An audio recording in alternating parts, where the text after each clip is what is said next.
حضرت عائشہ صدیقہ رضی اللہ تعالی عنہ ارشاد فرماتی ہیں، السنت علی المعتکف اللہ یعود مریضا، اعتکاف بیٹھنے والے انسان کے لیے سنت یہ ہے کہ وہ اعتکاف کی حالت میں کسی مریض کی عیادت کرنے کے لیے نہیں جا سکتا۔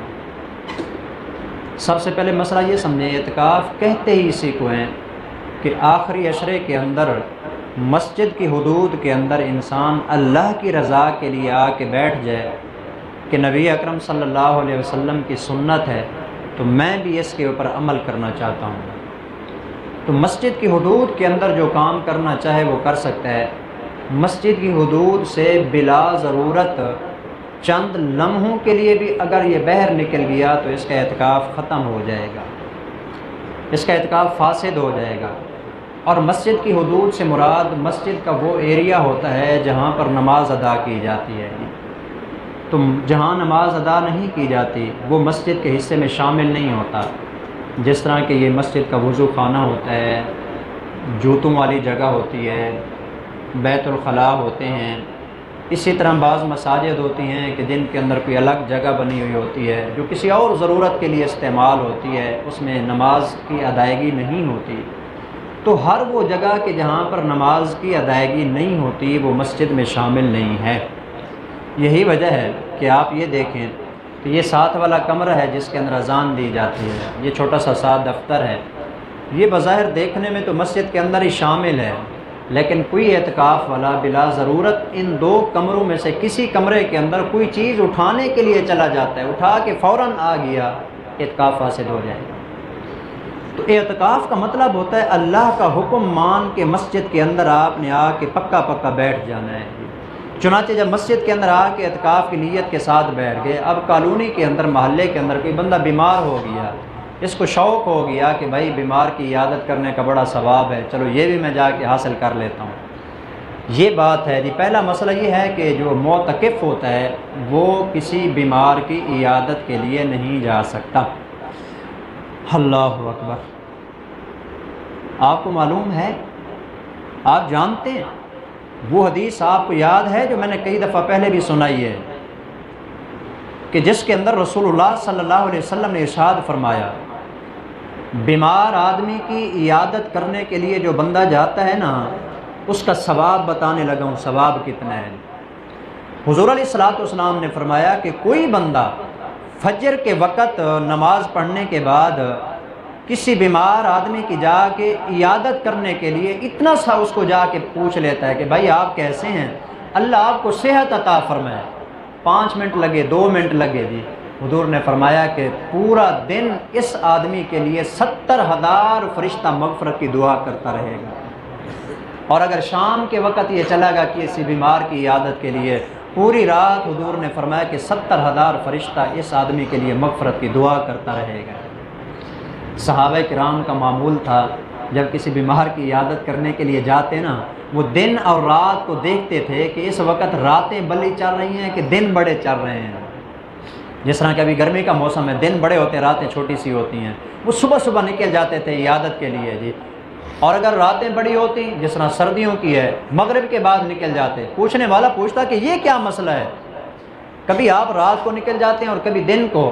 وہ فرماتے ہیں کہ بھائی رات اور دن کا ہم تھوڑا سا وقت دیکھتے ہیں، جو وقت زیادہ ہو نا ہم اس کے اندر جا کے عیادت کرتے ہیں، ہم چاہتے ہیں کہ اللہ کے فرشتے کچھ زیادہ ٹائم ہمارے لیے مغفرت کی دعا کریں۔ ثواب اتنا ہے، لیکن اعتکاف والا بندہ یہ ثواب حاصل نہیں کر سکتا، نہیں جا سکتا کسی بیمار کی عیادت کے لیے۔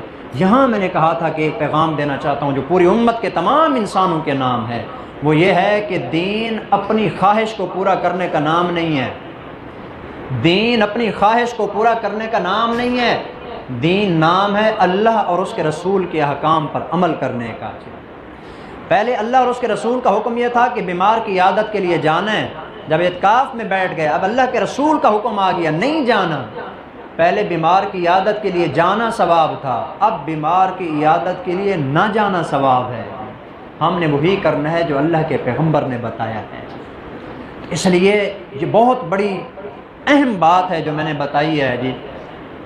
یہی وجہ ہے جو حضرات ابھی رمضان المبارک کے بعد قریب قریب حج کا موسم شروع ہو جاتا ہے، نصیب والے جائیں گے، اللہ سب کو نصیب فرمائے گا۔ بیت اللہ شریف کے اندر جاتے ہیں، طواف کرتے ہیں، اور مسجد حرام کے اندر آپ کو معلوم ہے کہ ایک نماز پڑھنے سے، ایک روایت میں آتا ہے کہ ایک نماز پڑھنے سے 1,00,000 نماز پڑھنے کا اجر ملتا ہے۔ مسجد حرام کے اندر، بیت اللہ شریف کے اندر نماز پڑھنے کا۔ لیکن جس وقت آگے حج کے فرائض اور احکام شروع ہو جاتے ہیں، جی مزدلفہ بھی جانا ہے، مینا بھی جانا ہے، عرفات بھی جانا ہے، جتنے بھی باقی مقامات ہیں وہاں جانا ہے۔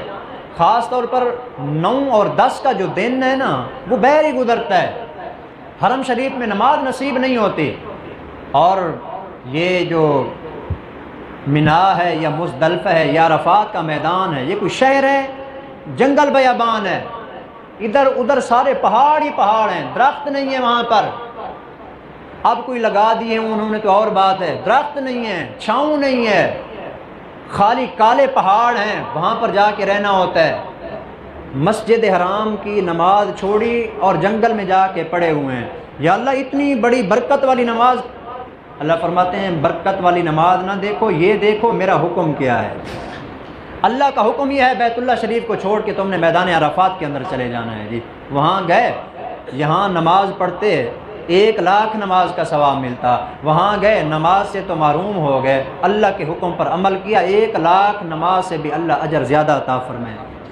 اللہ کے حکم کو پورا کرنے کا نام دین ہے۔ پہلا مسئلہ یہ تھا کہ بیمار کی عیادت نہیں کرنی، ولا یشہد جنازۃً، اے السنۃ علی المعتکف اللہ یشہد جنازۃً، معتکف آدمی جنازے میں شریک نہیں ہو سکتا۔ جی حالانکہ جنازہ پڑھنے کا بہت بڑا ثواب ہے، جی بہت بڑا ثواب ہے، نہیں جا سکتا، کیوں؟ اعتکاف کے اندر بیٹھا ہے۔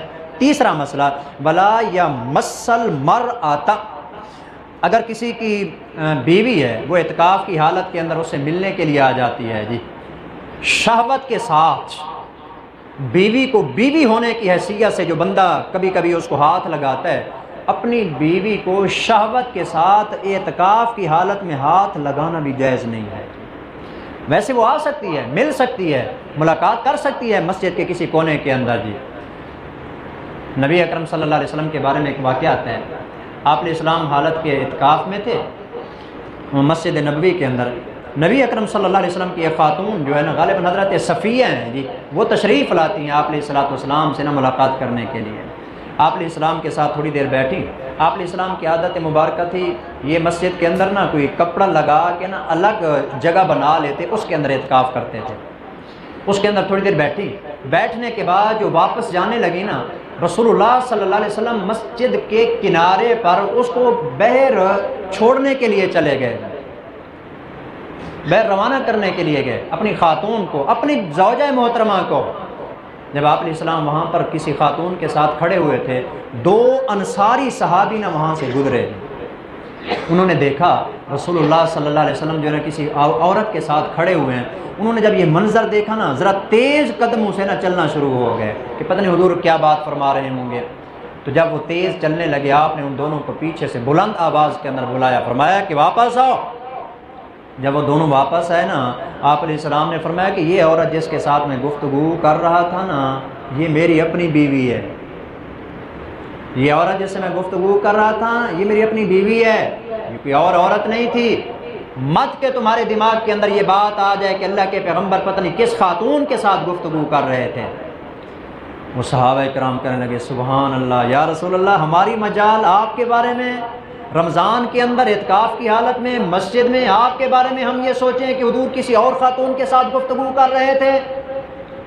آپ نے فرمایا کہ ان الشیطان یجری من الانسان مجرى الدم، شیطان تمہارے اندر اس طرح چلتا ہے جس طرح کہ رگوں میں خون گردش کرتا ہے۔ جی اب ہماری رگوں کے اندر خون چل رہا ہے، ہمیں پتہ نہیں ہے، جی بڑی تیزی کے ساتھ چل رہا ہے۔ جی حضور نے فرمایا کہ شیطان بھی تمہارے دلوں کے اندر اس طرح وسوسے ڈال سکتا ہے جس طرح خون تمہاری رگوں کے اندر چل رہا ہے۔ ہو سکتا ہے کہ تمہارے دل کے کسی کونے خطرے کے اندر میرے بارے میں یہ بات آ جاتی۔ پتہ نہیں حضور کس کے ساتھ کھڑے ہوئے گفتگو کر رہے تھے۔ حضور نے فرمایا کہ تمہارے ایمان کو خطرہ تھا، تمہارے ایمان کو خطرہ تھا، اس لیے میں تمہیں بتا رہا ہوں کہ میری اپنی بیوی ہے جی۔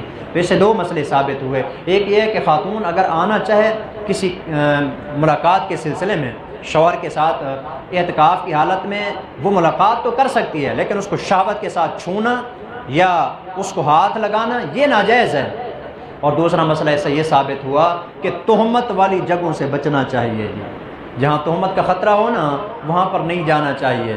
بندہ کہے کہ میں تو دیندار ہوں، مجھے کیا ضرورت ہے اس سے بچنے کی جی، ہے دیندار آدمی جی، وہاں جا کے سینما کے اندر گیا بیٹھا ہے جی، کیا ہے جی، میں دین کی دعوت دینے کے لیے گیا ہوں۔ بھائی تو جتنا مرضی ہے دین کی دعوت دے، لوگ ہی کہیں گے مولانا سے فلم دیکھ کے آ رہے ہیں۔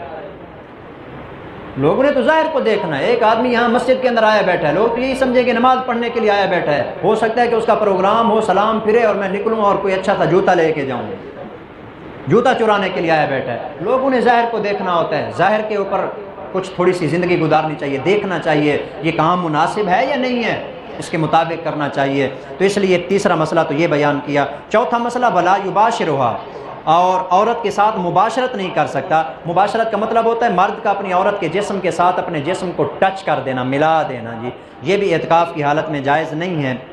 اور مسئلہ بیان کیا، حضرت عائشہ فرماتی ہے کون کون سے مسئلے بتاؤں؟ لا یخرج لحاجۃ الا لما لا بد منہ، انتہائی آخری درجے کی جو ضرورت ہوتی ہے نا، جس کے بغیر کام نہیں چلتا، اس کو چھوڑ کر اور کسی ضرورت کے لیے مسجد سے باہر جانا جائز نہیں ہے جی۔ مثلا قضاء حاجت کرنے کے لیے جا سکتے ہیں، باتھ روم کے اندر جا سکتے ہیں، اور کوئی ایسی مجبوری بن گئی ہے جس کے بغیر مثلا کسی آدمی کو کھانا دینے والا گھر کے اندر کوئی نہیں ہے، اب گھر کے اندر تو ظاہر بات ہے کھانا کھانے کے لیے جا نہیں سکتا، مسجد کے اندر اس نے آ کے کھانا کھانا ہے، گھر کے اندر جائے وہاں دروازہ کھٹکھٹا کے کھانا لے کے چپ کر کے واپس آ جائے، یہ مجبوری ہے۔ اگر کوئی اور نہیں ہے لانے والا جی تو یہ مجبوری کی وجہ سے جا سکتے ہیں۔ آخری دو مسئلے حضرت عائشہ نے بتائے، فرمایا کہ ولا اعتکاف الا بصوم، بغیر روزے کے اعتکاف نہیں ہوتا جی، بغیر روزے کے اعتکاف نہیں ہوتا، اعتکاف کے لیے روزے کا ہونا ضروری ہے۔ ایک آدمی اب روزہ رکھتا نہیں ہے جی، اعتکاف آیا بیٹھا ہے، کوئی اعتکاف نہیں ہے اس کا۔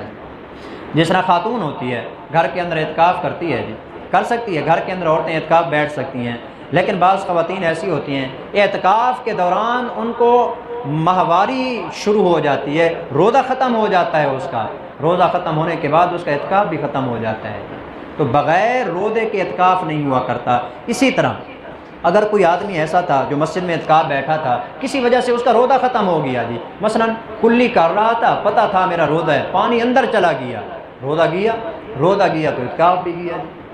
تو کسی بھی حالت میں اگر اعتکاف ختم ہو جاتا ہے نا، روزہ ختم ہو جاتا ہے، اعتکاف بھی ختم ہو جائے گا۔ اور آخری مسئلہ حضرت عائشہ نے بتایا ولا اعتکاف الا فی مسجد جامع، اعتکاف اس مسجد میں ہوتا ہے جس مسجد کے اندر باقاعدہ جماعت ہوتی ہے، مستقل طور پر جماعت جہاں پر ہوتی ہے وہاں پر اعتکاف ہوگا، جہاں سرے سے جماعت ہی کو نہیں ہوتی جی، اگر کوئی بندہ وہاں جا کے اعتکاف بیٹھے گا تو الٹا جماعت کی نماز سے ہی محروم ہو جائے گا جی۔